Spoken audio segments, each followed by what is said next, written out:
ప్రియమైన వారలారా, ఈ రోజంతయు మనల్ని కాపాడిన దేవాతి దేవునికి కృతజ్ఞతలతో ప్రార్థనలో ముందుకు సాగుదాం.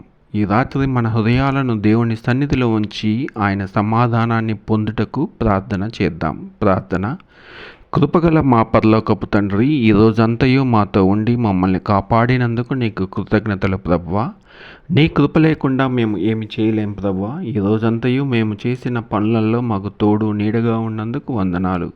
మా హృదయాలను పరిశుద్ధపరచము. ఈ రాత్రి మేము విశ్రాంతి తీసుకుంటుండగా నీ దూతలు మా చుట్టూ కాపలా ఉంచే భాగ్యం దయచేయము.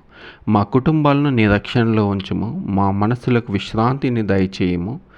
అలాగే ప్రభువా, ఈరోజు ఎగ్జామ్స్కు రాసి వచ్చి మరి ఎగ్జామ్కు ప్రిపేర్ అవుతున్న బిడ్డలకు సహాయం దయచేయండి. 10th క్లాస్ ఎగ్జామ్స్కు ప్రిపేర్ అవుతున్న వారికి సహాయం దయచేయండి. హాస్పిటల్లో ఉన్న బిడ్డలను దీవించండి.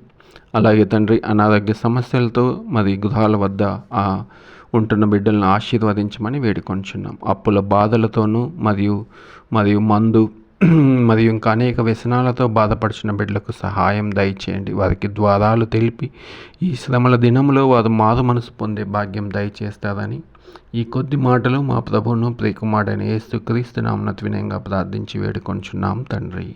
ఆమెన్. ప్రభువు మీకు తోడుగా ఉండునుగాక. ఆయన రక్షణ ఎల్లప్పుడూ మీతో ఉండునుగాక. ఆమెన్.